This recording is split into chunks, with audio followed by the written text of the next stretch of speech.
Oke, hal yang dibahas dalam pendidikan digital seperti yang diangkat itu sistem kurikulum Merdeka Belajar itu. Tapi pertanyaannya, apakah sistem Merdeka Belajar ini sudah relevan dipraktikkan di seluruh Indonesia, terutama di tempat-tempat yang terpencil? Karena data yang ditampilkan bahwa penggunaan dunia digital itu belum merata di Indonesia, apalagi di daerah-daerah terpencil yang belum tersentuh jaringan kemudian listrik. Moderator Ronald untuk kesempatan yang diberikan. Tema yang diangkat pendidikan, organisasi kemahasiswaan dan tantangannya di era digital. Tetapi saya mencoba untuk mempersempit tema itu dalam satu judul yang saya berikan, yakni pendidikan era digital antara kekuasaan kaum elit dan pendidikan kaum akademisi. Memang dari judulnya sangat berat, tapi semoga kita bisa berdiskusi bersama karena ya, teman-teman tahu juga latar belakang saya kebanyakan di dunia filsafat. Jadi saya secara pribadi sering berbicara tentang suatu tema dengan pembahasan yang abstrak. Jadi mungkin sebentar secara praktisnya saya bisa dapatkan dari teman-teman sekalian. Baik, judul. Sebagian besar mengharuskan kita membeli buku yang mereka tulis. Jika kita tidak membeli buku yang mereka tulis, nilai di mata kuliah untuk satu mata kuliah itu otomatis menjadi C atau D. Itu kan sistem kapitalis yang dibangun dalam kerangka yang kecil. Kemudian dalam sistem pendidikan formal yang lebih besar, kurikulum ditentukan oleh Menteri Pendidikan. Setiap tahun selalu ada pergantian kurikulum, tetapi evaluasi terhadap kebijakan penetapan kurikulum itu tidak pernah ada. Terima kasih atas waktu dan kesempatan yang diberikan kepada saya. Sebelumnya saya sangat mengapresiasi kepada pemateri yang sudah berkesempatan hadir berkumpul bersama kami malam ini, dan juga untuk kakak-kakak yang berkesempatan hadir bersama pada malam hari ini. Sungguh menarik untuk materi yang sudah dibawakan pada kesempatan kali ini berkaitan dengan sejauh manakah sistem pendidikan yang dianut dari Indonesia itu sendiri. Sebelum saya memberikan pertanyaan saya ingin memberi tanggapan mengenai mengapa kita masih mengadopsi kebijakan atau sistem pendidikan yang ada di negara-negara barat. Mungkin kalau dari saya, cara pandang saya adalah berkaitan dengan perkembangan dari teknologi itu sendiri, di mana bahwasannya kita ketahui bahwa sebetulnya Indonesia itu sangat kekurangan mengenai teknologi yang ada saat ini. Terus untuk poin yang kedua adalah mengapa kita terus mengadopsi sistem yang ada di negara-negara yang maju, karena mengingat kita saat ini masih menyandang sebagai negara berkembang. Jadi menjadi salah satu bahan evaluasi juga kita mengapa sejauh ini masih mengadopsi sistem kebijakan ataupun prinsip pendidikan di luar negeri, itu karena sumber daya manusia yang masih kekurangan dan juga kekurangan iptek. Mungkin dari saya begitu. Untuk pertanyaannya, seberapa besar pengaruh pergantian kurikulum? Karena sadari bahwasannya yang kita lihat saat ini, Indonesia itu menyandang sistem pergantian kurikulum, di mana kenyataannya setiap pergantian Kementerian Pendidikan artinya juga pendidikan Indonesia ini berganti kurikulumnya yang sudah terjadi. Salah satunya itu adalah kurikulum K13, yang dimana semua mahasiswa ataupun siswa-siswi belum beradaptasi sepenuhnya dengan K13, tapi dipaksakan untuk bisa beradaptasi dengan kurikulum Merdeka, yang dimana kita ketahui adanya kekurangan kemampuan dari gurunya juga, dimana guru-guru belum menguasai keterampilan dari seperti apakah kurikulum Merdeka itu. Akan tetapi pemerintah memberikan atau merekomendasikan bahwa kurikulum Merdeka ini harus diimplementasikan. Itu yang menjadi pertanyaan saya, seberapa besarkah sistem atau kebijakan pergantian kurikulum untuk perkembangan sistem pendidikan di Indonesia. Sekian dari saya, terima kasih. Bertanya terkait dengan tema yang telah dibawakan pada malam hari ini. Di awal tadi, sang pemateri mengawalinya dengan salah satu filsuf yang berasal dari Austria, sedangkan di sini saya mengawalinya dengan salah satu filsuf yaitu Paul Freire. Dia telah menulis salah satu buku yang berjudul Pendidikan Kaum Tertindas, di mana dalam bukunya tersebut dia membahas bagaimana suatu sistem bukannya memberikan suatu pembebasan, melainkan memberikan penindasan. Dan apabila kita melakukan korelasi dengan di negara Indonesia sendiri, seperti yang kita ketahui, di mana sistem pendidikan Indonesia seringkali dicampur aduk dengan kepentingan politik, seperti yang dijelaskan oleh para penanya sebelumnya, di mana apabila ada pergantian kekuasaan, pergantian kepemimpinan, maka terjadi pula pergantian sistem. Daripada malam hari ini menarik, maka barangkali banyak kita sebagai mahasiswa sekarang. Dan di sini saya ingin bertanya, kira-kira bagaimana teknologi yang seharusnya dimanfaatkan di dalam proses pendidikan di negara kita ini, khusus di daerah kita Manggarai, agar kita bisa terjerumus dalam dampak atau budaya-budaya negatif. Terima kasih. Mungkin itu saja dari saya. Terima kasih. Variabel pendidikan saja. Jadi teman-teman itu kayaknya tidak masuk di variabel lain, yaitu organisasi kemahasiswaan. Jadi tadi Kep materi itu menjelaskan bagaimana sistem di dalam organisasi kemahasiswaan yang barangkali sudah rusak itu sistem, tetapi kita tidak mau merubah itu. Itu adalah catatan pinggir dari Kep materi. Mungkin ada pertanyaan atau tanggapan kita supaya diskusi ini tambah hangat lagi sebentar. Saya persilakan di termin yang kedua ini. Jadi untuk termin yang kedua kita 4 penanya lagi. 4 penanya untuk termin yang kedua. Saya persilakan. Baik, terima kasih untuk pertanyaannya dari Kakak Rizky. Menyangkut ijazah sebagai bukti. Itu saya bilang tadi, tulisan ini bukan tulisan atau kritik ya. Kembali kepada diri saya sendiri yang sudah menyelesaikan studi pendidikan dan mendapat ijazah. Yang menjadi kritiknya, apakah ijazah itu dikatakan sebagai bukti bila di masyarakat dia belum mampu berkomunikasi dengan baik. Maksud saya, ijazah itu apakah hanya dinyatakan sebagai formalitas atau memang betul-betul dibutuhkan dalam dunia pendidikan? Mengapa elit mengangkat pendidikan informal? Karena melihat pendidikan yang terjadi sekarang ini, banyak orang tanpa berijazah tetapi memiliki keterampilan yang bagus dan dipakai dalam sistem dunia kerja yang sudah mapan, sudah tinggi. Banyak sekarang perusahaan-perusahaan dunia kerja menarik anggotanya bukan dari ijazah yang dimiliki, tetapi dari keterampilan yang dimiliki. Bisa dikatakan elit berkomentar terhadap mereka yang mempunyai ijazah tetapi tidak mempunyai keterampilan.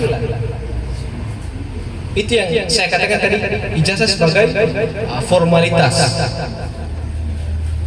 Kemudian itu tadi soal bicara yang tidak teratur dalam masyarakat.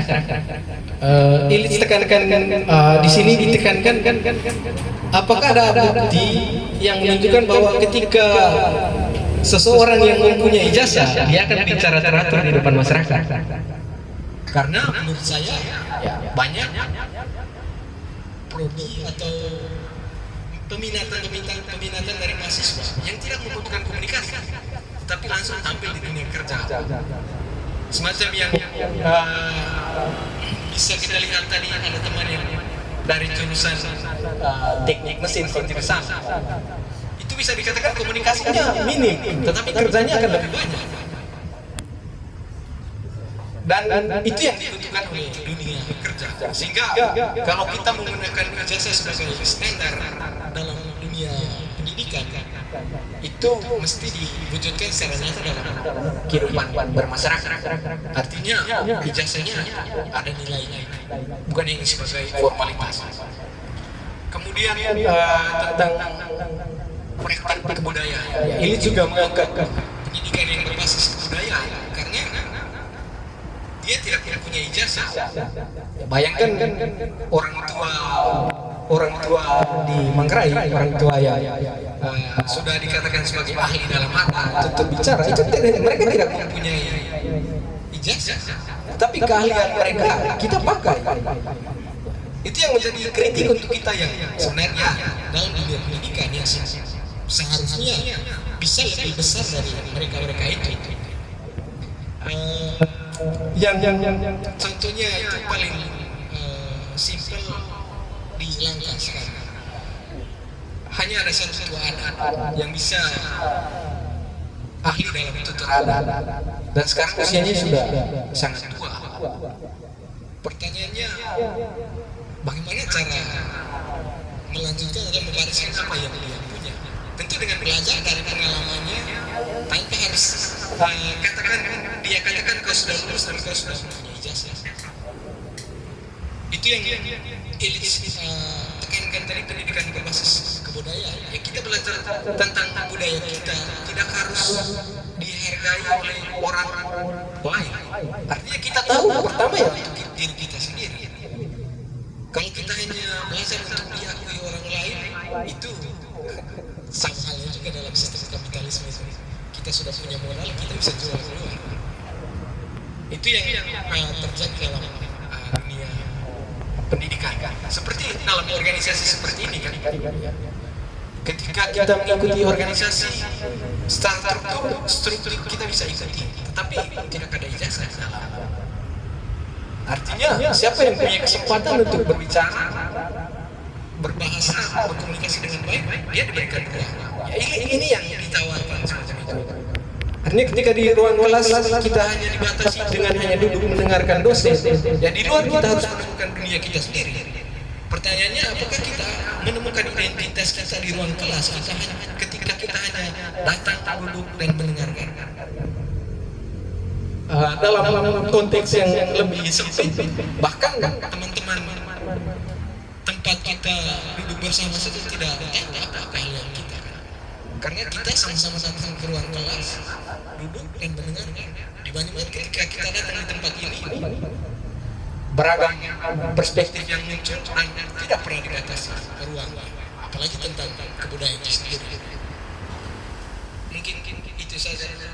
Ada tambahan dari teman-teman, saya persilahkan. Dari Tidak mengurangi rasa ketertarikannya saya terkait untuk sekarang ini ijazah tidak relevan. Jadi saya sepemikiran dengan Luitang begini, yang sebenarnya yang setelah saya lihat-lihat untuk sekarang ini memang banyak orang yang mempunyai ijazah. Memang banyak orang yang mempunyai ijazah tapi tidak memiliki pekerjaan tadi, tidak memiliki pekerjaan. Nah, yang pertanyaan yang saya mau beri contoh itu ketika misalnya orang yang berpendidikan tapi dia pergi melamar di suatu perusahaan.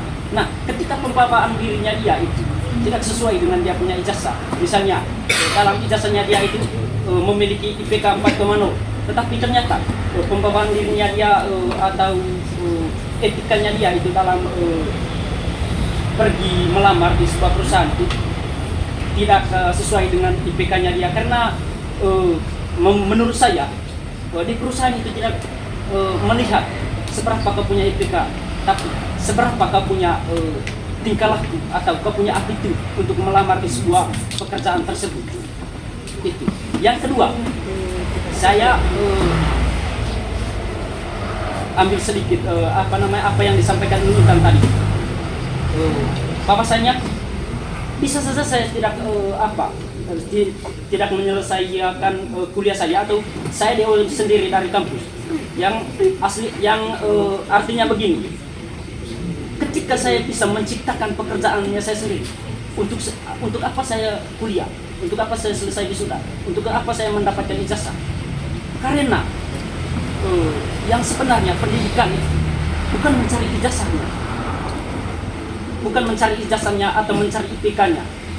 Itu menurut saya, melainkan kuliah itu mencari pengalaman atau potensi yang punya dalam diri. Itu yang pertama. Itu yang kedua tadi. Itu yang kedua. Terkait dengan pendidikan itu juga tadi. Terkait pendidikan di dalam terkait pendidikan di kuliah dengan berorganisasi. Saya rasa untuk itu juga pendidikan di perkuliahan itu hanya memberikan sedikit dari sekian persennya kepada saya ruang untuk berbicara. Tetapi bagaimana caranya saya untuk memperluaskan saya punya potensi diri, atau saya menemukan saya punya potensi diri? Ya tentunya saya harus masuk organisasi, masuk organisasi. Dan situ saya melihat, karena contohnya saja, saya di organisasi IMPS ini telah menjadi yang namanya bukannya saya mau mempamerkan, saya telah menjadi panitia begitu. Di kampus saya tidak mengajarkan begini, cara pengetukan palu untuk merapat ini sekian. Tapi bagaimana caranya saya untuk mencari potensinya saya, atau untuk saya belajar dan mencari tahu? Tentunya saya masuk di organisasi. Itu yang pertama. Itu yang ketiga, ya, terkait itu potensi. Mungkin bisa singkat saja. Ini yang untuk untuk memperjelaskan yang kedua tadi. Bahwasanya saya tidak harus selesai kuliah kalau memang saya punya potensi. Saya punya memiliki potensi atau punya potensi untuk teknik marketing sudah. Bisa saja saya menciptakan lapangan. Misalnya saya di peternakan, saya memelihara dua babi betina dan babi jantan. Nah, bagaimana caranya saya untuk kembang biakan babi tersebut? Tentunya dari pengalaman yang telah saya dapat. Mungkin itu saja, sekian dan terima kasih. Saya kembali. Pemikiran yang bekas dari SMPS mengutip juga Rokiger bahwa ijazah itu tanda orang pernah bersekolah, tetapi tidak bisa dipatokan tanda orang itu pernah berpikir. Kira-kira begitu kesimpulan yang mau kita ambil dari pernyataan dari SLTS dan Intan untuk menjawab tanggapan dari Hasil Rizky. Berikutnya kesimpulan terakhir dari KM materi terhadap tanggapan dari Hasil Rizky. Sebelum kita masuk ke pertanyaan kedua, silakan. Baik, terima kasih untuk Kakak Rizky dan Intan dan Alfas yang sudah membuka ruang diskusi kita pada malam hari ini. Mungkin sebelum lanjut yang punya ilmu untuk menahan hujan bisa tangkal dulu karena dia tidak membutuhkan ijazah. Oke, menarik apa yang dikatakan oleh Kakak Rizky dari soal yang lebih dihargai itu mereka yang mempunyai ijazah. Saya sudah angkat salah satu contoh tadi, bagaimana tua-tua adat kita di Manggarai itu sangat dihargai. Kalau kita mau melihat ijazah mereka, mungkin hanya sebatas SD. Ada yang dulu orang Manggarai sering katakan ijazah sambut baru. Artinya setelah sambut baru, dia sudah menyelesaikan pendidikannya. Tetapi sangat dipakai dalam kebudayaan orang Manggarai. Itu yang mau saya tekankan, bahwa dia mempunyai keterampilan yang tidak terikat pada ijazah. Mengapa Ilis tekankan pendidikan formal itu penghapusan pendidikan formal karena dia bersifat mengikat. Kita tidak harus bekerja pada orang lain ketika kita mempunyai keterampilan kita sendiri. Ini yang disampaikan oleh Kakak Intan tadi, bahwa dengan dunia baru yang saya miliki, dengan keterampilan baru yang saya miliki, saya tidak harus menjadi pekerja pada orang lain. Saya bisa menciptakan dunia saya sendiri tanpa harus saya bekerja pada orang lain. Mungkin poinnya demikian. Oke, ini menarik karena saya coba kaitkan dengan Belis yang ada dalam budaya Manggarai, pendidikan Belis. Semakin tinggi derajat seorang perempuan dalam dunia pendidikan, maka Belisnya semakin mahal. Itu yang terjadi dalam praktik kebudayaan orang Manggarai. Nah, yang perlu kita kritisi sekarang itu soal derajatnya itu. Apakah perempuan bisa ditinggikan hanya melalui jasa? Dan hemat saya, perempuan tidak harus ditinggikan melalui jasa. Semua perempuan punya derajat yang sama, bahwa tanpa ijazah pun Belisnya bisa tinggi. Kemudian soal itu tadi mungkin dikaitkan dengan tulisan Illich yang lain yang Ronald tekankan tadi tentang kesetaraan gender, bahwa dengan adanya ijazah itu membatasi gender kita. Artinya yang punya ijazah dia yang dianggap derajatnya tinggi, tetapi yang tidak punya ijazah derajatnya lebih rendah. Itu kan persoalan penyimpangan gender juga, bahwa tidak sama sekali tidak ditentukan oleh ijazah. Kemudian yang kedua tadi, ya, kita bisa lihat bahwa sekarang tingkat pengangguran sangat tinggi. Pengangguran itu kita bisa lihat sebagai pengangguran terselubung karena ijazahnya diparkirkan. Pertanyaannya, kenapa ijazahnya diparkirkan kalau dia mempunyai keterampilannya sendiri? Apakah harus bekerja pada orang lain sebagai titik tumpu, atau dia bisa menggunakan ijazah itu untuk dirinya sendiri? Itu yang menjadi persoalan. Kenapa ijazah itu bisa dikatakan hanya sebagai formalitas? Oke, ketika kita berbicara dengan orang yang ijazah, dia akan dianggap lebih tinggi. Tapi kalau dia hanya omong kosong dan kita akan percaya, tentu ini juga menjadi suatu masalah. Bahwa dia akan menipu kita bodoh-bodoh. Kita hanya percaya bahwa dia punya ijazah, tetapi basicnya keterampilan dia tidak punya. Itu hal yang ingin saya tekankan, bahwa kalau ijazah ditingkatkan, maka keterampilan juga harus muncul di situ.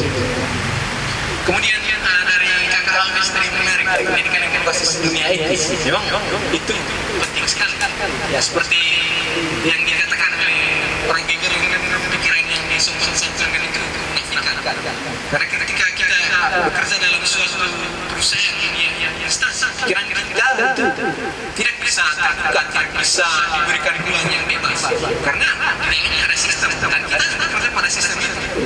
Ketika kita bekerja di luar sistem, ya kan di luar. Semacam itu. Jadi kenapa harus berpatokan pada sikap etis? Karena selain pengetahuan kita yang diakui, keterampilan kita juga perlu diakui kan. Kemudian hal lain yang perlu diangkat itu, ya, terkait dengan dunia ini sini, soal relasi yang diinginkan. Contohnya Prabowo, dia punya latar belakang pendidikan militer, tetapi dia diangkat sebagai presiden dan mengurus Indonesia yang bukan hanya tentang pertahanan dan keamanan. Dan kita bisa salah satu kekurangan Prabowo yang terjadi sekarang, dia tidak punya teman diskusi. Itu dianggap oleh Rocky beberapa hari lalu, karena orangnya militer. Kemudian siapa saja yang berdiskusi dengan Prabowo, dia akan amini, karena dia tidak punya pengetahuan tentang itu. Dan dia akan menganggap orang lain, dia punya basic, dan bisa dipercaya. Tetapi kekurangan sekarang dia tidak punya teman diskusi karena semua orang memanfaatkan dia untuk kepentingan mereka masing-masing. Yang menjadi pertanyaannya, apakah ijazah dari Pramono dalam dunia militer apakah masih bisa dipertahankan atau mesti belajar keterampilan yang lain? Itu yang saya tekankan mengenai dunia ini, belajar dari orang lain tanpa memandang ijazah semacam itu. Mungkin itu saja. Terima kasih. Baik, terima kasih. Saya kira cukup untuk kritik dari Semua, saya sangat apresiasi kepada Kak Materi. Terima kasih Pak Kadis sudah menghadirkan Kak Materi. Langsung saja ke dia punya tema tadi bahwa pendidikan organisasi, kemahasiswaan dan tantangan di era digital. Mungkin di sini saya ada dua pertanyaan sebentar. Yang pertama dulu, dia punya apa, bahwa perlu kita ketahui bahwa pendidikan kaum elit seringkali dikaitkan dengan institusi unggulan biaya tinggi dan akses terbatas yang memperkuat status sosial. Sementara pendidikan kaum akademisi lebih menekankan pada pencapaian kebenaran, komitmen intelektual dan otonomi dan dari kekuasaan.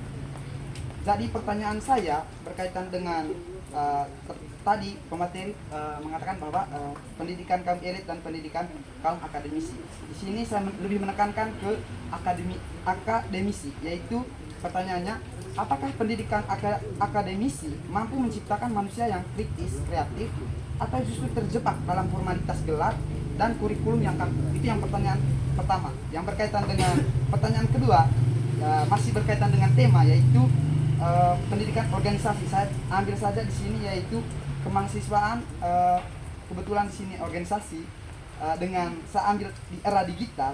Kita ketahui bahwa berkaitan dengan tema tadi, pertanyaan saya lebih ketahui bahwa teknologi yang sangat berkembang pesat, jadi banyak yang malas berorganisasi. Jadi pertanyaan saya, jadi bagaimana cara kita menanggapi dari permasalahan tersebut? Sekian dan terima kasih.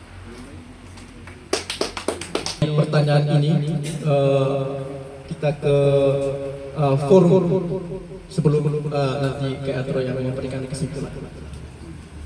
Yang merujuk kepada dunia pendidikan, lalu yang kedua itu terkait dengan tantangan dunia digitalisasi dan mahasiswa yang tidak mau bergabung dengan organisasi kemahasiswaan.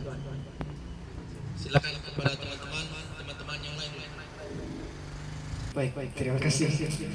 Dua pertanyaan yang sengit juga ini ya. Merujuk kepada tema yang saya angkat tadi, pendidikan era digital, apakah itu pendidikan milik kaum elit atau pendidikan kaum akademisi? Itu yang saya kritisi ya, ketika kita mengadopsi atau mengamini bahwa pendidikan era digital itu pendidikan kaum akademisi, itu berarti kita harus terlepas dari yang namanya gelar, ijazah, karena wawasan kita tidak terikat pada hal-hal itu. Sementara yang ditekankan oleh pendidikan kaum elit tadi ya, itu bercokol pada sistem kapitalisme, kemudian dunia yang terikat. Itu ijazah soal pendidikan kaum akademisi, itu soal bagaimana cara kita mencari, menemukan informasi yang menurut kita bagus, baik dan benar. Dalam konteks ini ya, pendidikan kaum akademisi dihadirkan untuk mengkritisi pendidikan kaum elit. Bahwa kalau kaum elit itu terjerat dalam sistem kapitalisme, tujuan dari pendidikan kaum akademisi itu ya membongkar sistem yang ada dan bisa menemukan suatu kebijakan yang seimbang antara sistem yang ada, kemudian dalam dunia kehidupan kaum akademisi itu sendiri. Sehingga dalam hal ini ketika dilihat suatu keseimbangan antara pendidikan kaum elit ini, antara mereka yang punya modal, punya kekuasaan, dengan kita yang berusaha untuk mengkritisi dan menemukan dunia kita sendiri, ya menurut saya itu juga bersifat membangun. Ya, kenapa elit katakan tujuan kita apa yang kita harus lakukan sekarang itu selalu mengkritisi sistem-sistem yang terjadi dalam dunia pendidikan, karena itu selalu ditentukan oleh pemerintah, oleh kaum elit seperti itu.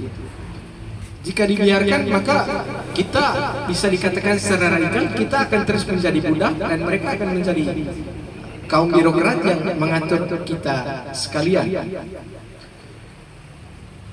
Ya, ini juga contoh nyatanya kita bisa lihat di dalam diri Rocky Gerung. Banyak ilmu yang dia pelajari, tetapi dia tidak mau mendapatkan ijazah dari ilmu-ilmu itu. Karena dia katakan ya, ketika saya sudah memiliki ijazah dalam dunia ini, maka saya akan terikat pada satu dunia dan itu saya akan berada di bawah kaum elit itu sendiri. Makanya dia mau keluar dari itu. Bahkan di beberapa seminar-seminar kan dia tekankan, dia coba tantang mahasiswa-mahasiswa kan berhenti di semester 3-4, setelah kita dapat ilmunya kita keluar dan kita cari ilmu yang lain. Dan ini memang ya kritikan yang agak berat, karena itu tadi dunia kita selalu dibayang-bayangi oleh struktur, oleh kekuasaan, dan susah bagi kita untuk menemukan dunia yang kita inginkan. Sehingga yang ditawarkan tadi ya, seperti penjelasan-penjelasan sebelumnya itu merujuk kepada menciptakan dunia baru tanpa harus bergantung pada orang lain. Itu yang ditentukan oleh pendidikan informal tadi. Persoalan pendidikan kaum akademisi itu juga, kenapa banyak orang meragukan ijazah dari Jokowi juga kan karena seperti itu, bahwa dia hadir di tengah masyarakat, tetapi orang mengkritisi dia bahwa ijazahnya palsu.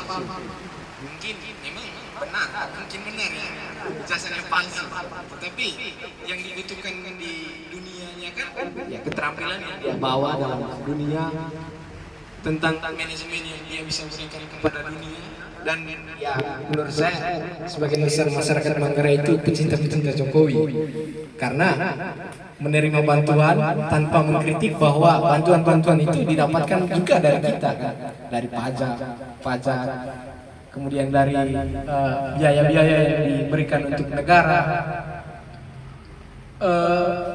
menjadi suatu pertanyaan besar bagi kaum akademisi ketika mendapatkan beasiswa pendidikan semacam LPDP atau kuliah-kuliah lanjut yang diberikan oleh pemerintah. Mereka katakan berterima kasih kepada negara yang sudah memberikan mereka sebuah peluang untuk mendapatkan ilmu yang banyak. Yang sebenarnya kita tidak harus berterima kasih kan, karena bisa dikatakan ya itu uang kita yang digunakan untuk beberapa orang yang mewakili kita untuk terjun ke dunia-dunia spesifikasi seperti itu.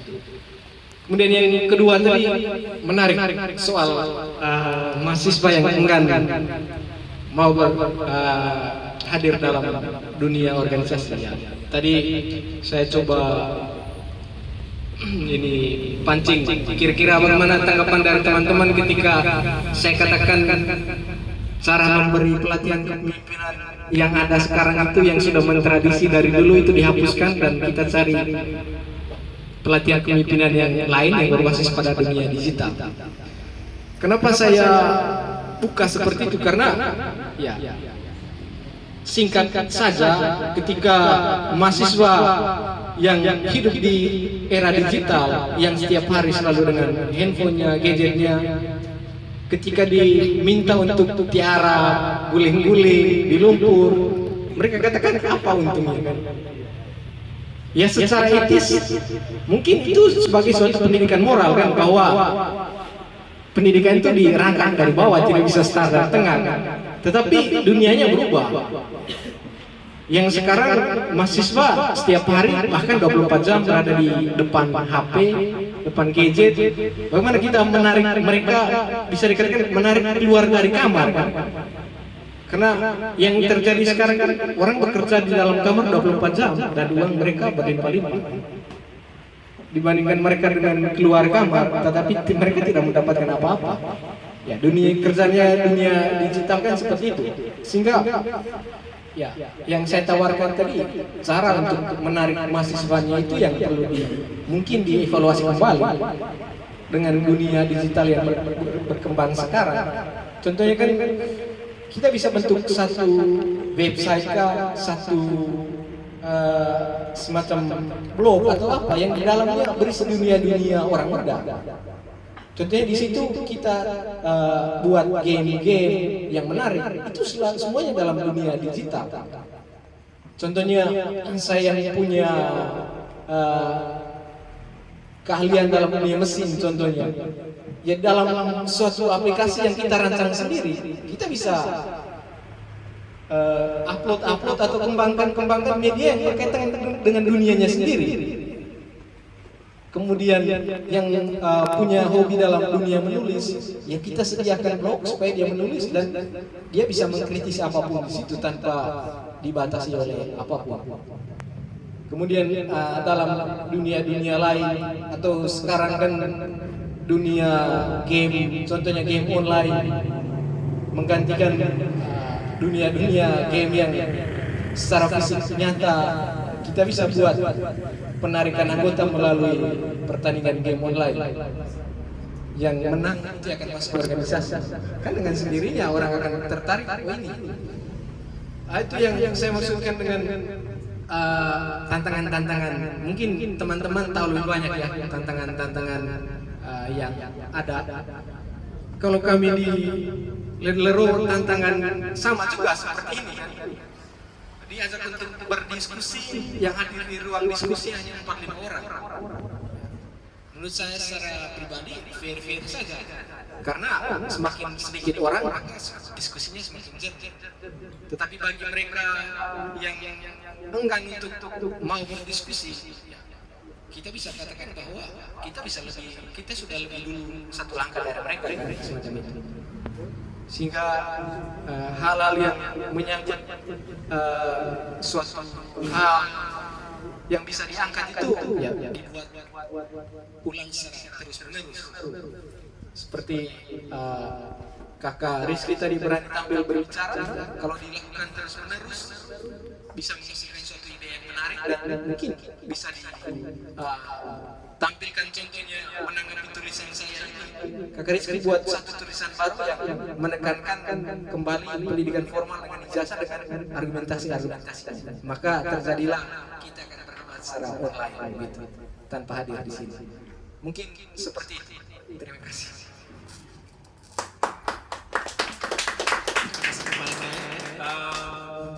Ada tambahan dari forum sekalian? Saya silakan. Waktu dan kesempatannya kepada saya, perkenalkan nama saya Hera. Di sini saya ingin menanggapi dari pemateri tadi. Saya ingin menambahkan dari pemateri tadi mengenai kenapa mahasiswa itu jarang sekali mengikuti organisasi. Jadi di sini kita tidak bisa menyalahkan era digital. Karena digital itu membawa pengaruh yang ini perubahan yang positif. Salah satunya kita bisa lebih mengetahui bagaimana cara menggunakan teknologi dan juga digital juga ini membawa pengaruh yang sangat baik untuk kita karena kembali lagi pada diri kita sendiri, bagaimana cara kita mengeksplor diri kita, mengembangkan diri kita, bagaimana cara kita itu jangan hanya terpaku pada digital saja, karena digital ini hanya membantu kita dalam hal-hal tertentu. Bagaimana cara kita untuk lebih pintar dari digital, karena bukan hanya digital saja yang mengatur kita, tapi kita yang mengatur digital. Bagaimana kita harus pintar-pintar menggunakan digital. Jadi di sini kesimpulan yang saya ambil tidak hanya menyalahkan digital saja, tapi kembali pada diri kita sendiri. Bagaimana cara kita mencari relasi keluar supaya jangan hanya terpaku pada era digital atau terpaku pada tidak bisa mengeksplor diri kita tidak bisa mengeksplor diri kita atau berrelasi dengan orang lain karena kita hanya terpaku dengan era digital saja. Sekian dari saya, terima kasih. Baik, terima kasih. Mau menambahkan? Silakan. Terima kasih untuk kesempatan yang diberikan kepada saya. Hormat saya kepada kakak pemateri dan kakak moderator serta forum-forum sekalian yang saya banggakan. Pada kesempatan ini saya ingin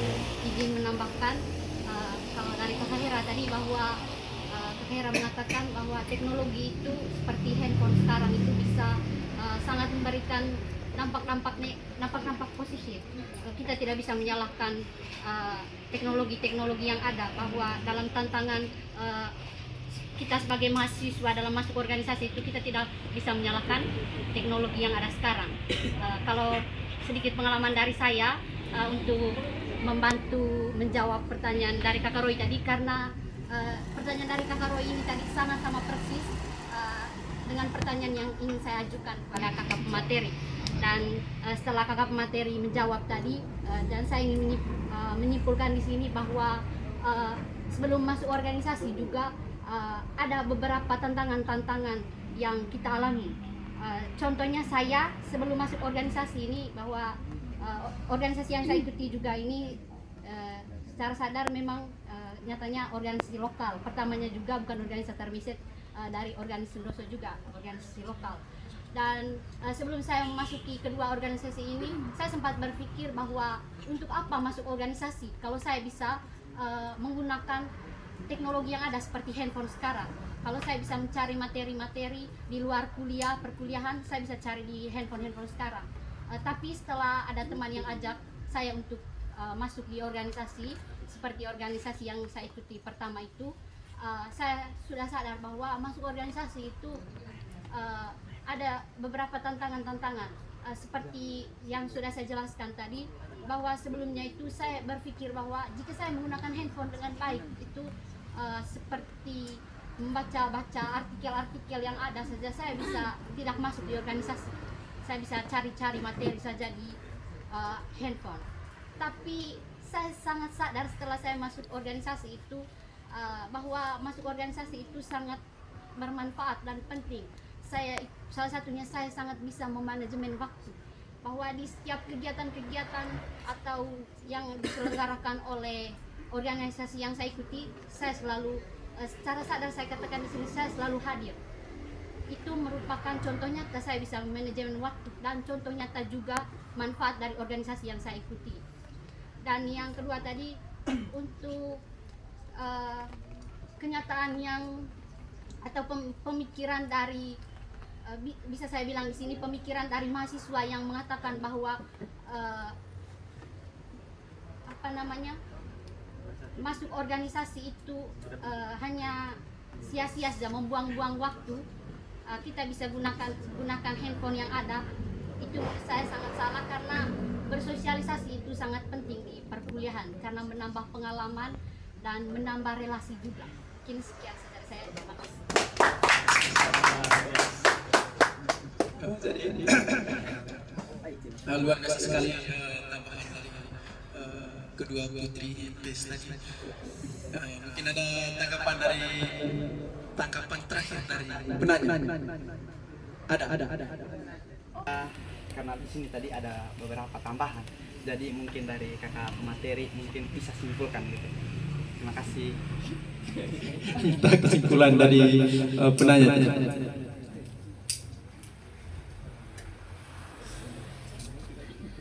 Baik, mungkin kesimpulan singkatnya, cara menggunakan dunia digital yang baik seperti apa, dan cara menarik mahasiswa ke dunia organisasi seperti apa yang diinginkan oleh teman-teman sekalian. Saya lempar ini tadi supaya mengundang kita untuk berpikir lebih lanjut, apakah organisasi ini perlu dihapuskan atau kita terus berlanjut dengan dunia kita yang kita bisa ubah sesuai dengan kebutuhan kita. Kalau tanggapan dari Kakak Hera tadi ya, tergantung cara kita menggunakan dunia digital kan seperti itu. Ya, yang nyatanya dalam dunia digital sekarang itu ya kita hampir 24 jam di depan HP. Bahkan ada yang mengatakan bahwa bisa berorganisasi dari HP. Artinya selain sosialisasi yang kita buat di tempat seperti ini, kita bisa buat jaringan lewat dunia digital itu sendiri tanpa harus datang ke sini. Dan kemudian tambahan tadi mengenai pentingnya dunia digital itu termasuk tulisan atau problem atau kritik. Kita sudah menggunakan dunia digital, dan ketika kita sudah terjun ke dalam, ya mau tidak mau kita harus gunakan itu, tetapi dengan pola dan konsep kita sendiri. Kita tidak bisa adopsi suatu pengetahuan melalui dunia digital tanpa kita sadar semacam itu, bahwa dunia digital atau media sosial itu memberikan dampak positif yang baik bagi kita, tetapi cara yang kita gunakan, yakni ketika kita menemukan dampak negatif, dampak positif yang perlu kita hasilkan perlu lebih banyak lagi. Bahwa tantangan itu kita ketika kita masuk dalam dunia digital, kita harus menghasilkan dampak-dampak positif yang lebih banyak daripada dampak-dampak negatif. Ya, seperti dalam sistem kehidupan yang kita jalani sekarang, tidak terlepas dari dunia negatif dan dunia positif. Jadi tidak berusaha untuk menghapuskan yang ada, tetapi mengevaluasi yang ada. Jadi daripada kita terkungkung dalam suatu keterikatan ketika masuk organisasi harus melalui jalur ini itu kan munculkan suatu keterikatan, mengikat bahwa kalau dia tidak buat ini dia tidak bisa bergabung ke organisasi. Tetapi apakah pertanyaan kritisnya, apakah ada cara lain untuk menarik orang untuk selain dia menggunakan dunia digital, dia juga masuk dalam organisasi? Mungkin saya kesimpulan sederhana.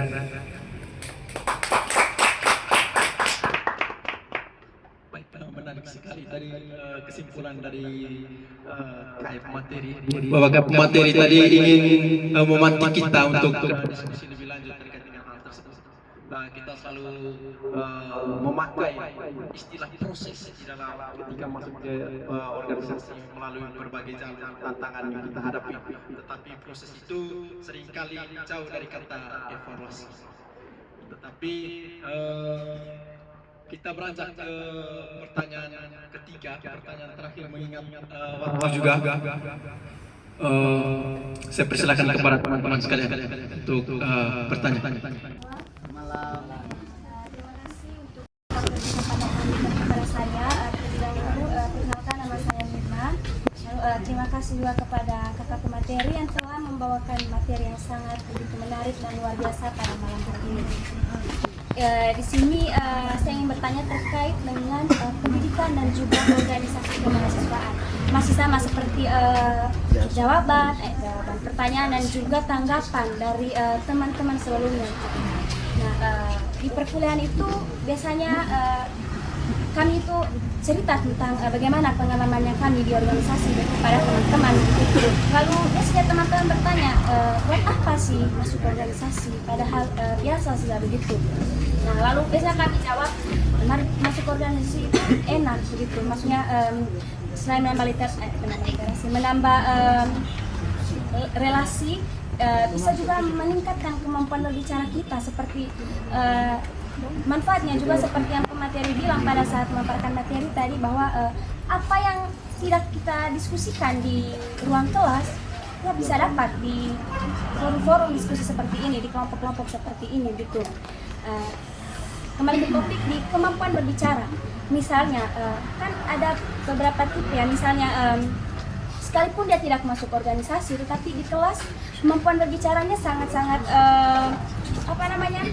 atau public speaking itu bagus. Nah, tapi saat di organisasi berbanding terbalik. Lalu ada orang yang saat masuk di organisasi kemampuan berbicaranya bagus, tapi saat di kelas tidak. Nah, yang ketiga itu di kelas bagus, saat masuk di organisasi juga bagus. Nah, di sini saya ingin bukan bertanya, maksudnya ingin forum-forum sekalian, kira-kira untuk melatih kemampuan berbicara ini yang paling penting di pendidikan atau di organisasi. Di sini saya tidak ingin mendengar, maksudnya mungkin nanti pemateri bilang ya lebih penting itu pendidikan atau organisasi, tapi saya ingin meminta jawaban yang berbeda begitu, mana yang penting. Begitu juga dari forum-forum sekalian, mungkin ada tanggapan atau ada pendapat begitu terkait ini. Sekian dari saya, terima kasih. Kesempatan baik, izin bicara ya, pemateri, moderator, dan kawan-kawan semua. Karena di flyer saya lihat kan terbuka untuk umum, berarti bukan organisasi apa saja toh, berarti izin bicara. Jadi jadi tadi izin ini bukan menjelaskan lagi, tapi mungkin sedikit menjawab saja untuk tadi penanya dari Nona tadi, bahwasanya mana yang lebih penting, pendidikan atau organisasi? Kalau pandangan saya tentang pendidikan dan organisasi, pendidikan belum tentu, karena sekarang orang kejarnya ijazah bukan tentang ilmunya. Dan dalam pendidikan juga kadang kita lihat di situ kita cuma belajar saja, tetapi eksekusi atau prakteknya tidak ada, begitu. Tetapi kalau dalam organisasi, di situ kita belajar dan di situ ada sistemnya. Organisasi itu pengkaderan. Di situ kita dilatih untuk berbicara. Tetapi kalau di dalam pendidikan, ruang kita dibatasi loh. Mungkin ada saat untuk ada ini buat makalah, baru bisa diskusi atau ada bisa omong, tetapi itu dibatasi begitu. Tetapi kalau dalam organisasi, di situ dibuka ruang sebebas-bebasnya untuk kita berpendapat, gitu. Dan menurut saya, kesimpulan saya tidak panjang-panjang, kalau menurut saya dalam era digital dan berkembangnya saat ini, kalau menurut saya, minta maaf kalau salah, organisasi lebih mendukung untuk karakter kita dibentuk. Karena pendidikan sebenarnya didikan. Di situ kita dididik untuk membenahi akan karakter kita. Tetapi sekarang pendidikan tidak begitu. Dulu kalau dalam tempo saya masih sekolah dulu, itu ada satu pelajaran yang namanya tata krama. Itu kita punya karakternya dibentuk. Tetapi sekarang sudah tidak ada. Artinya bahwasanya pendidikan bukan mendidik, membangun karakter lagi, tetapi dia cuma menambah wawasan juga, itu saja. Tetapi kalau berorganisasi, di situ kita belajar bagaimana berbicara, bagaimana kita bisa melakukan sesuatu, kita bisa memimpin suatu orang yang punya S3 saja, kadang-kadang dia untuk mau jadi MC saja, kadang dia takut. Karena apa? Tidak dibentuk dalam pendidikan saat itu. Tetapi dalam organisasi, kita yang sudah berbicara seperti ini, kita tiba-tiba ditunjuk, oh ini dari MC. Kita siap saja, karena kita sudah dibentuk di organisasi. Nah, tetapi jadi PR untuk organisasi sekarang, bahwasanya kadang organisasi tidak lakukan pengkaderan. Maka itu yang minat orang untuk ada dalam organisasi tidak ada. Begitu. Jadi, kalau dalam organisasi, kalau seandainya ada kreasi baru begitu. Jadi, ini contoh saja untuk MC, ini MPAB, ini dia yang MC, nanti MPAB tahun depan dia yang MC, nanti acara diskusi dia yang MC, sedangkan ada begitu banyak anggota. Maka PR untuk organisasi harus ada pengkaderan di setiap saat begitu. Jadi menurut saya PR besar untuk organisasi juga bagaimana membenahi wadahnya untuk ada daya tarik untuk orang masuk dalam berorganisasi. Jadi dari dua pilihan tadi, pendidikan atau organisasi yang lebih penting? Kalau saya, menurut saya, dalam era digitalisasi saat ini, organisasi lebih penting. Tapi tak terlepas dari pendidikan.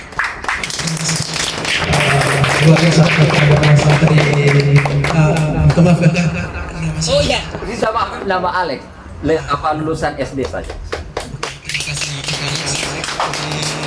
Tanggapan lain dari teman-teman sekalian, saya lihat ini keadaan yang akan datang. Juga berterima kasih pada materi yang sudah jelaskan terkait dengan soal tema kita pada hari ini terkait dengan pendidikan, proses kemahasiswaan dan tantangan di era digitalisasi. Tadi ada pertanyaan dari saudara saya terkait dengan apakah pendidikan itu lebih penting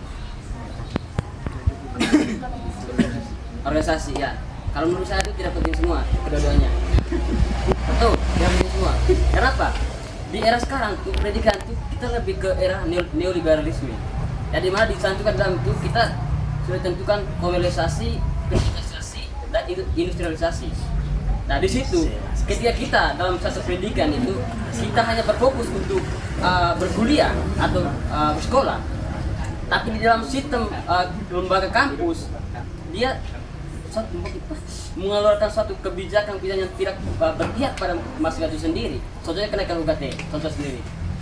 Di situ negara tidak pernah tanggung jawab, tidak ada tanggung jawab. Bagaimana dia bisa mengklaim bahwa apakah mahasiswa ini nanti, karena kita ini contoh di daerah NTT sendiri, kita ini kan yang notabene-nya tuh yang garis ekonominya itu orang tua itu secara finansial lah tahu rendah. Kalau di kata kami itu adalah taruh kasar. Secara finansial itu rendah. Jadi kita melihat sistem dalam ketika dia sudah kenaikan UKT, dia tidak melihat bahwa mahasiswa yang sudah gabung dalam satu kampus itu dia lihat dari latar belakang seperti apa. Bahkan kita melihat bahwa ketika mahasiswa sudah berkuliah, karena ada banyak tantangan, itu bermasalahnya apa? Uang registrasi. Bahkan nanti mahasiswa yang sudah berkuliah aktif, karena kena dengan registrasi, akhirnya pergi sekolah. Dari situ kita bisa mengklaim bahwa negara tidak punya tanggung jawab untuk bisa memfasilitasi mahasiswa itu sendiri. Jadi sehingga kita bisa melihat bahwa dalam satu pendidikan timbullah suatu pertanyaan dari kita sebagai mahasiswa.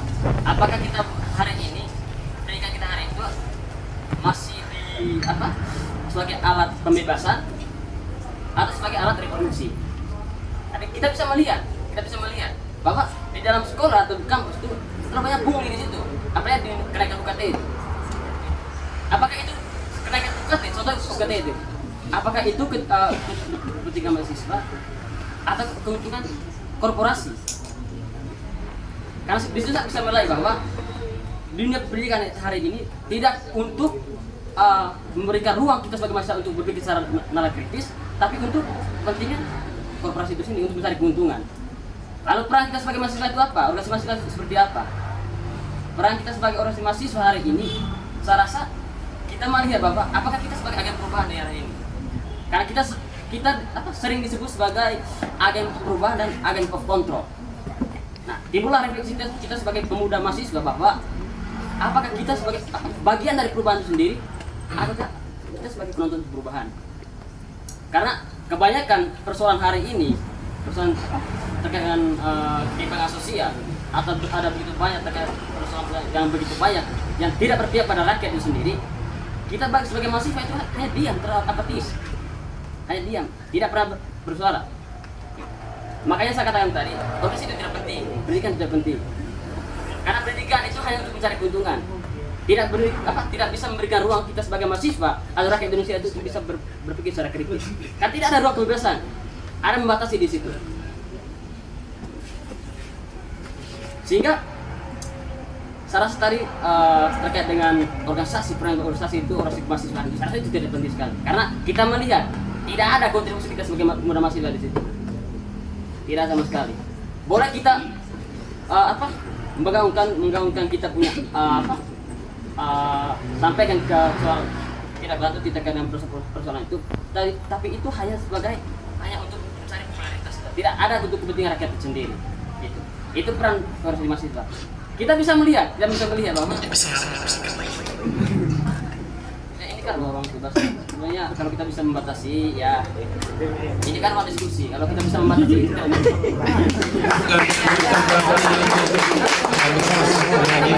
bukan untuk membatasi sekali lagi, tetapi kita punya time untuk berbicara. Kalau kita tidak dibatasi, besok pagi juga kita akan sampai. Kita jelas pada regulasi.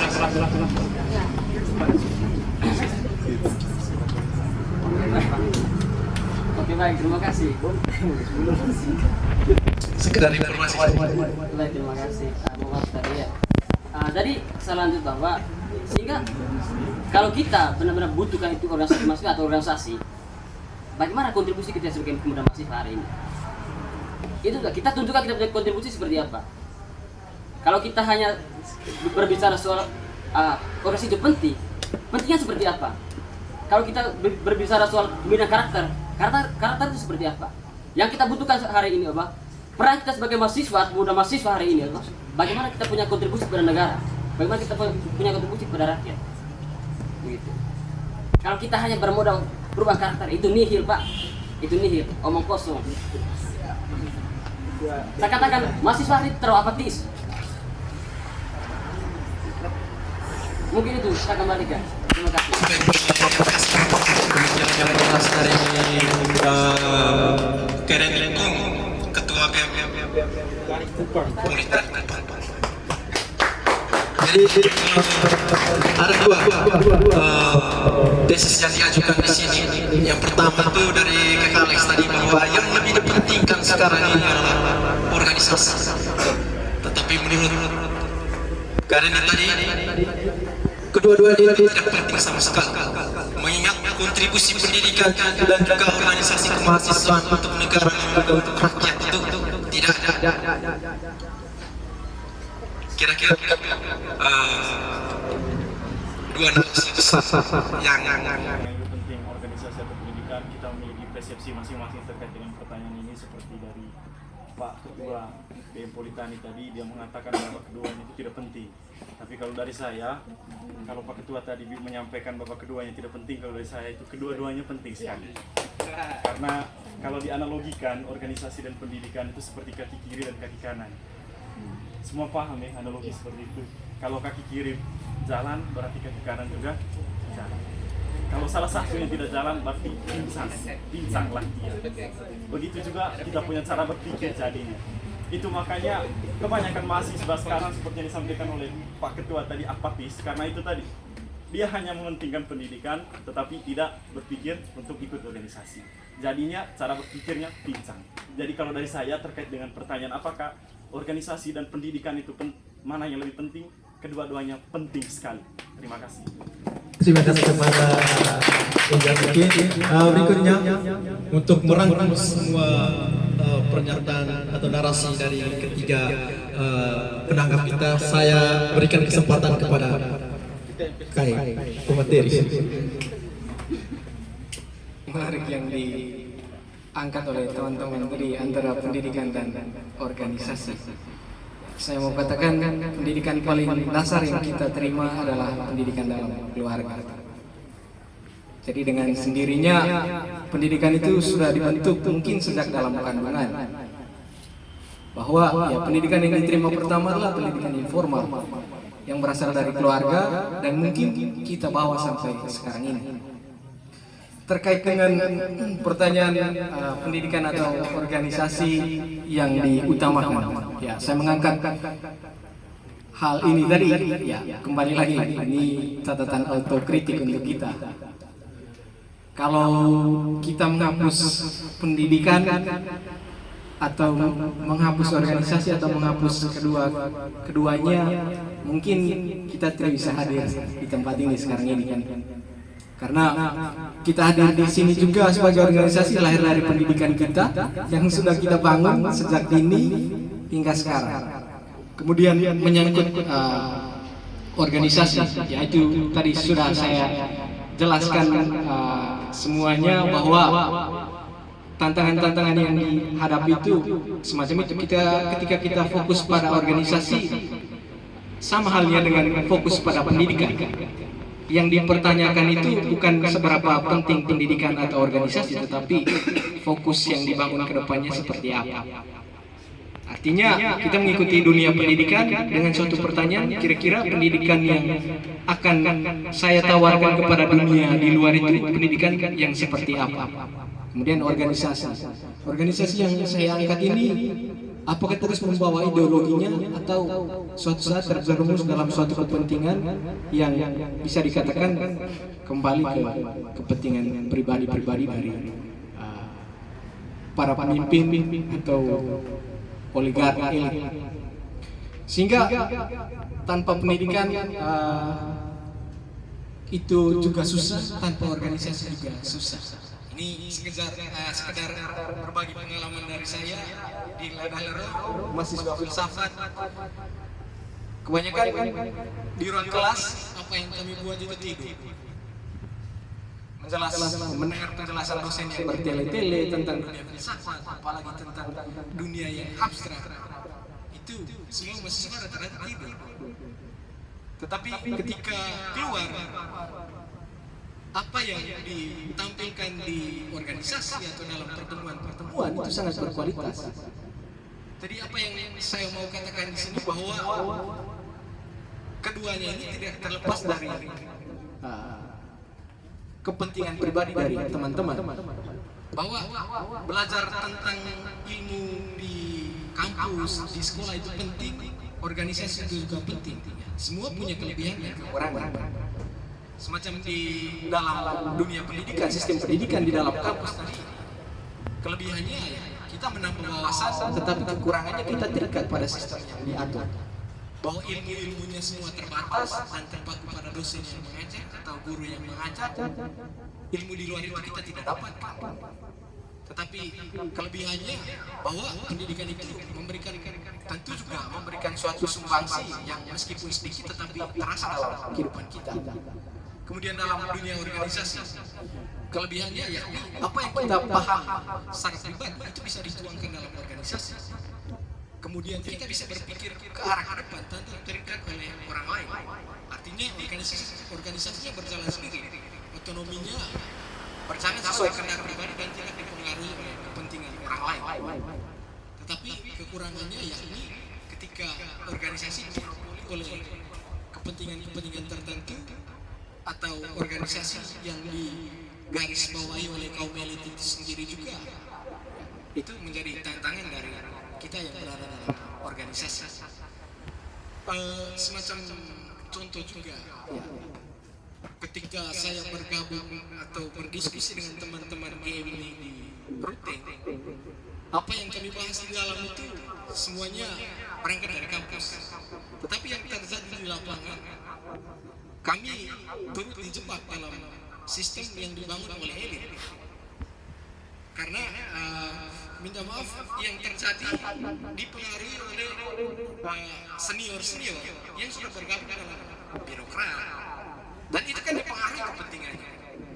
Tinggal salah satu seniornya sudah masuk dalam partai, ya ada modal, maka organisasi bergerak ke arah situ. Itu yang tidak diinginkan. Otonomi organisasi itu ya harus berangkat dari ideologi. Semacam di Indonesia, ideologi pendidikan kita kan nasionalisme. Jadi yang dibawa ke depannya itu nasionalisme itu bukan kapitalisme, tapi yang terjadi kan kapitalisme. Kemudian ketua BEM Politani katakan tadi terserah oleh neoliberalisme itu juga salah satu faktor yang ada dalam dunia pendidikan. Kemudian dalam organisasi kita harus membaca fokus kita ke depan dan ideologi organisasi kita seperti apa dan apa yang kita mau terapkan ke depan. Kalau terjebak dalam sistem yang salah, tentu perjuangannya berbelok arah. Yang kita bisa lihat beberapa tokoh-tokoh yang dulu sangat rajin berorganisasi, ketika dinobatkan sebagai pemimpin, otomatis dia akan mengikuti kepentingannya pribadi. Beberapa kepala daerah kan, termasuk ini sendiri kan dimotori oleh PDIP kan semacam itu. Ketika PDIP sudah campur tangan di dalamnya, ya kepentingannya semuanya mengikuti logo partai ataupun dalam sistem pendidikan. Ketika yang ditekankan itu ijazah, maka seberapapun luas pengetahuan dia, kalau kita tinggal di semester 7 atau semester 8 tembak ke salah satu dosen, maka ijazahnya dikeluarkan. Kan banyak universitas itu mungkin tidak di Kupang ini, tetapi banyak sekali di Jawa kan. Kebetulan saya pernah ke sana melihat banyak problem-problem yang bisa dikatakan penyimpangannya terlalu jauh. Orang tua mengirim uang rekris, uang sekolah, tapi di sana dia tidak bersekolah. Tapi di semester 7, semester 8 kebetulan dia menang judi online, maka tembak 3-4 juta ijazahnya dikeluarkan dan dia pulang dengan membawa ijazah. Maka muncul problem-problem ijazah palsu dari Jokowi. Seperti itu kan. Itu yang saya mau katakan ya. Catatan saya untuk diskusi kita malam ini adalah tulisan atau kritik ya. Itu kembali kepada diri kita untuk merefleksi sejauh mana fokus arah pendidikan kita ke depan dan sejauh mana organisasi kita juga dibentuk. Kenapa dikaitkan dengan sejarah pada catatan awal tulisan saya? Karena itu tidak terlepas dari ideologi. Ketika ketika organisasi berdiri yang didiskusikan pertamanya kira-kira arahnya ke depan untuk mana. Ketika keluar dari ideologi, bukan organisasi yang dikatakan gagal, tetapi dia membangun organisasi lain yang membawa nama kita semacam itu. Jadi tulisan catatan atau kritik ini bukan berarti mengajak teman-teman untuk berhenti kuliah dan memilih untuk memilih salah satu keterampilan dan dibawa pulang ke Manggarai, tetapi melihat bagaimana kira-kira pendidikan yang diidealkan oleh diri kita sendiri, apakah melalui pendidikan saja atau melalui organisasi atau melalui keduanya. Sehingga menurut saya kalau dikombinasikan dan diberi ruang yang cukup, kita pulang tidak menjadi seorang sarjana yang menganggap, tetapi seorang sarjana yang pulang membawa dunia baru, pertama-tama untuk diri sendirinya, kemudian untuk orang-orang di sekitar. Mungkin itu saja dulu. Terima kasih.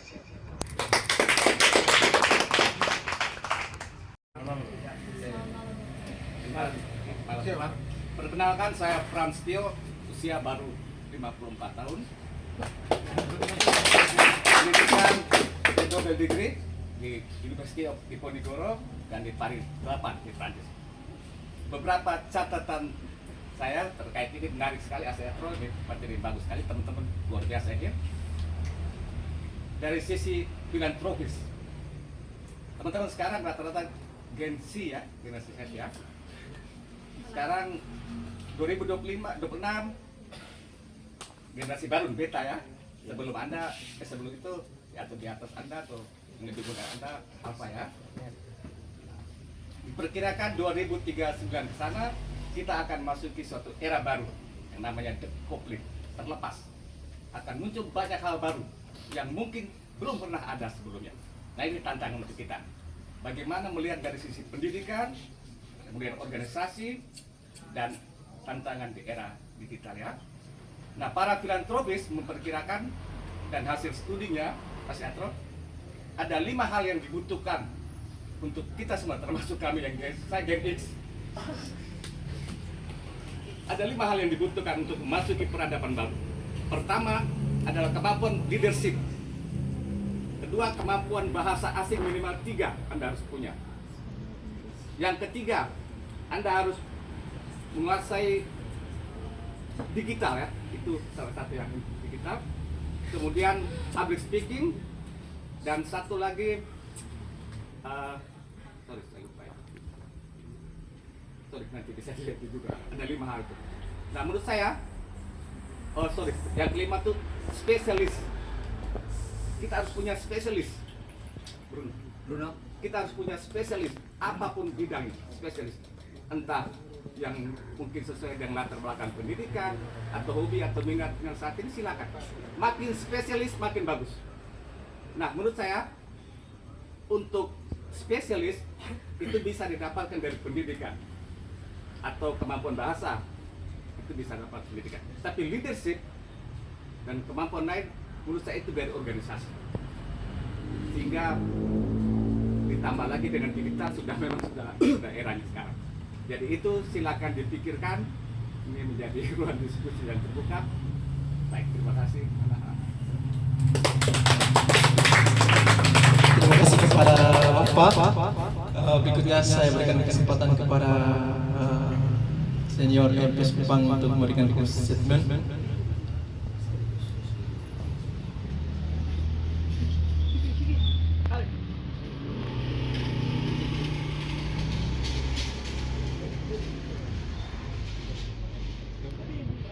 Malam kita semua. Pertama, terima kasih kepada Petro yang sudah memberikan kami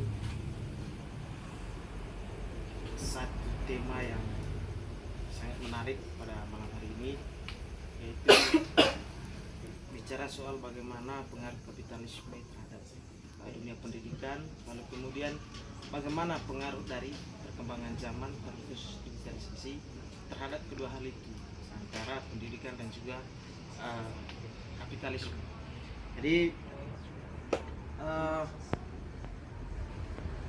dari saya sebagai closing, closing state untuk diskusi kita pada malam hari ini. Banyak hal yang menjadi PR, baik mulai dari hal kecil sampai ke hal besar, terhadap keberadaan kita sebagai orang muda dan juga orang muda yang berstatus mahasiswa. Karena ada 2 poin, ada orang muda yang tidak mahasiswa dan ada orang muda yang mahasiswa. Jadi PR yang pertama, terlebih khusus kita sebagai anak muda yang berpendidikan. Jadi bukan bicara soal sepenting apa ijazah ada atau tidak, lalu kemudian mana yang lebih dibutuhkan, organisasi atau pendidikan. Jadi kembali kepada bagaimana kehadiran kita sebagai pribadi, lalu cara berpikir kita, mindset berpikir kita terhadap tantangan yang ada. Terhadap tantangan yang ada, kita membangun mindset kita. Bagaimana cara kita secara individu sebelum kita menarik orang lain di sekitar kita untuk kemudian menyamakan persepsi berkaitan dengan menjawab tantangan yang ada. Jadi bicara soal pentingnya ijazah atau tidak, itu kembali kepada pribadi. Bagi Rocky Gerung, ijazah itu tidak perlu, itu bagi Rocky Gerung. Tetapi bagi kita, ya ijazah itu penting. Bagi saya, ijazah itu penting. Kemudian yang berikut, ijazah juga bukan menjadi patokan kita harus berada di posisi ini, ada di posisi itu, tidak. Terus sekarang masih abu-abu juga kan bicara soal Jokowi. Tapi dia mantan presiden Republik Indonesia, Joko Widodo. Jadi status itu adalah sebagai formalitas. Tetapi yang menentukan nilai kita menurut saya adalah situasi atau tempat di mana kita ada, di mana kita ditempa. Ketika kita berada di kampung atau di daerah kita masing-masing, seperti yang disebutkan oleh Ken tadi, ada tokoh adat yang notabene tidak memiliki ijazah, tetapi itu yang dipercayakan, dia menjadi orang yang dipercayakan oleh satu kampung untuk melakukan banyak ritual adat di satu kampung. Jadi menurut saya di closing ini teman-teman, pentingnya sesuatu itu tergantung pada tempat dan situasi di mana kita ada. Gitu. Bukan berarti satu hal itu tidak penting, satu hal ini lebih penting, tidak. Semuanya punya nilai, tetapi di mana tempat itu, gitu. Ruangnya di mana. Lalu kemudian yang berikut, menarik juga kalau kita lihat soal bagaimana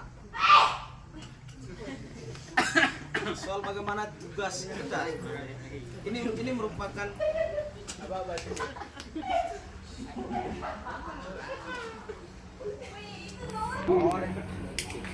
dari tugas dan fungsi pokok kita sebagai mahasiswa adalah dalam melihat fenomena dan problematika yang ada di negara Republik Indonesia ini adalah sebagai agen of control, agen of change, agen perubahan.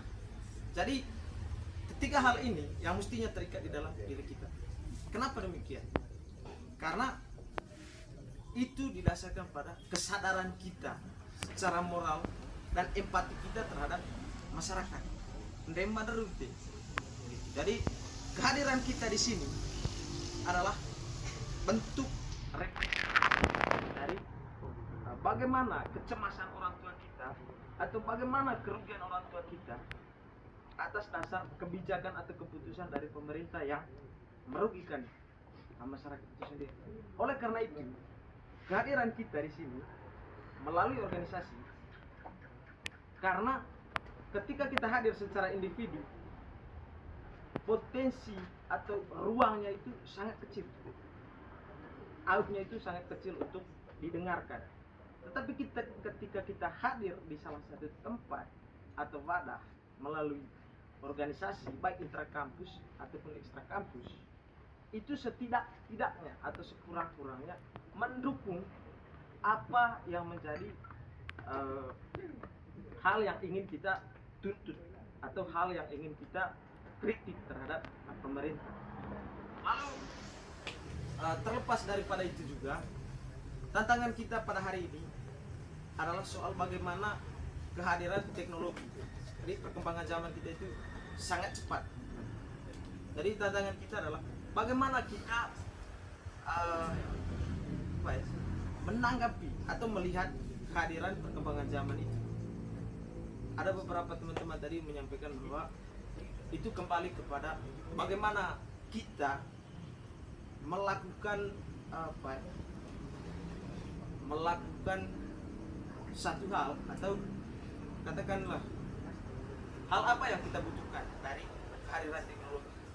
Jadi bagi kita yang mungkin berada di tempat ini, bahwa kehadiran teknologi memberikan dampak yang positif, itu bagi kita yang melihat bahwa teknologi itu hadir sebagai salah satu hal, salah satu bentuk perubahan yang memberikan dampak positif kepada kita. Tetapi bagaimana dengan teman-teman yang memberikan persepsi soal itu dari hal negatifnya? Jadi penilaian kita terhadap kehadiran perkembangan zaman itu tidak bisa memaksa individu lain atau pribadi lain untuk mengikuti kemauan dan keinginan kita dalam mengeksplor di dalam kehadiran media sosial, terlebih khusus gadget. Jadi singkat saja dari saya, pernah banyak waktu. Jadi segala sesuatu yang didiskusikan memang sangat besar, tetapi satu hal yang kita harus ingat bahwa mulai dari kehadiran pendidikan, kehadiran kapitalisme di dalam dunia pendidikan dan juga perkembangan zaman, semuanya hanya ada satu hal yang mempengaruhi, yaitu keputusan politik. Itu saja. Jadi sekian dari saya kembalikan. Terima kasih banyak.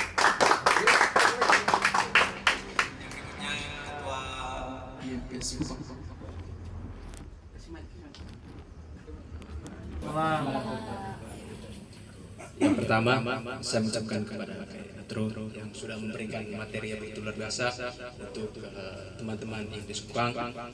Terima kasih juga atas kehadiran dari kita semua, atas partisipasinya yang dimana sudah menghidupkan ruang diskusi kita pada malam hari ini.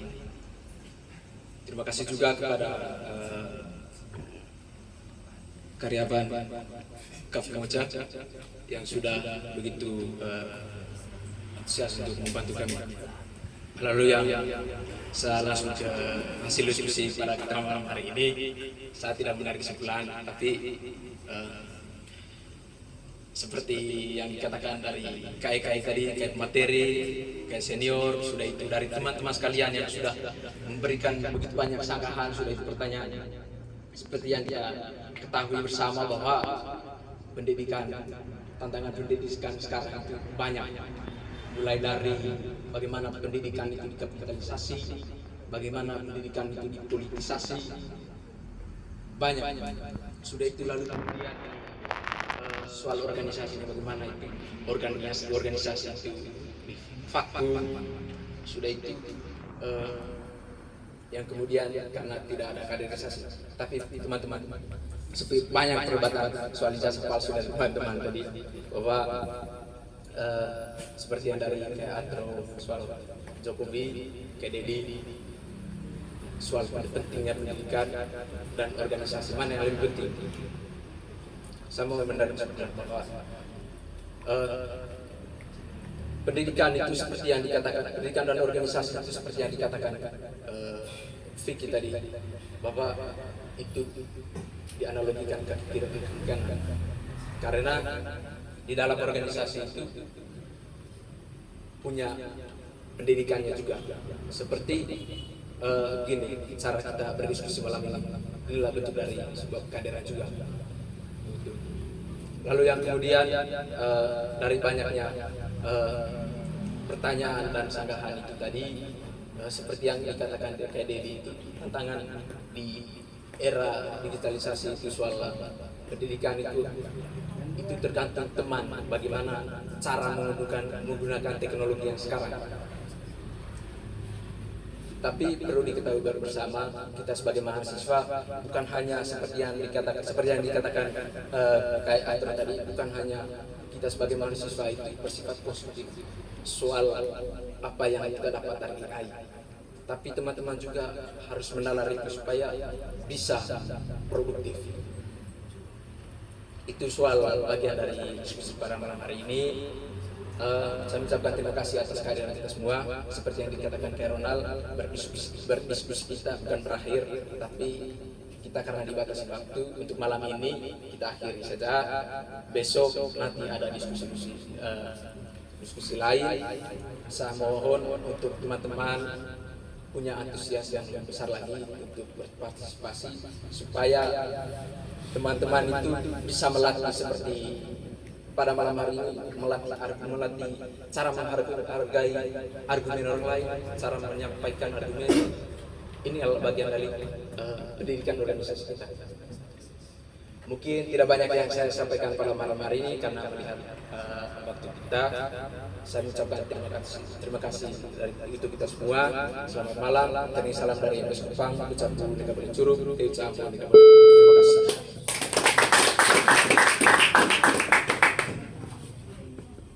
Baik, terima kasih.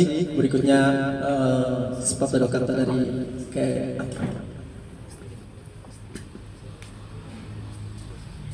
Baik, terima kasih atas kesempatan yang diberikan. Pertama-tama saya mengucapkan terima kasih untuk organisasi ini yang sudah mengundang saya untuk berbicara pada malam hari ini. Semoga apa yang saya bahas bisa menjadi suatu keprihatinan bagi kita semua, bagaimana kita seharusnya ke depannya.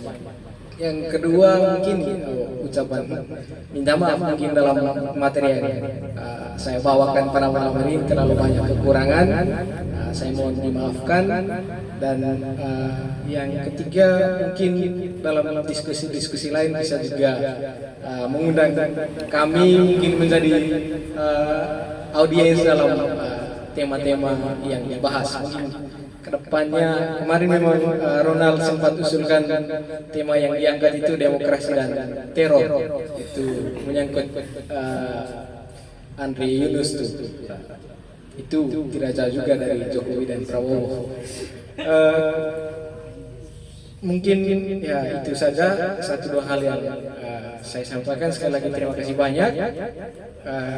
Mungkin sekedar promosi juga, saya dari Radio Tirlolo. Di bawah ada kami program-program yang membuka wawasan-wawasan dari Gen Z untuk berbicara, ada ruangnya dalam model talkshow. Mungkin dalam kesempatan kedepannya karena saya yang menangani program itu dan saya membutuhkan banyak sekali mahasiswa-mahasiswa yang ingin berbicara dalam ruang kami. Jadi mungkin kedepannya saya bisa undang kembali teman-teman di sini satu dua orang untuk tampil di radio. Radio kalau dilihat itu tidak relevan, tetapi cara untuk kami mempromosikan radio itu sekarang bukan lagi mendengarkan tetapi menonton radio. Karena di radio kami sudah membuka ruang-ruang digital ya. Pertama dari YouTube, Instagram, Facebook, dan website, serta dicoba untuk dihubungkan ke ruang digital yang berada di luar negeri. Itu menjadi salah satu mungkin sumbangsi kami terhadap keprihatinan kaum muda terhadap isu-isu sosial yang ada di dunia kita sekarang ini. Dan mungkin salah satu tema yang bisa ditawarkan ke depannya itu yang mungkin paling dekat dengan kita mahasiswa dari Satar Messi itu tentang proyek geothermal di Pocoleo. Mungkin kita bisa usut tuntas tentang kepentingan Bapak Heri Nabi di situ. Sekian dan terima kasih.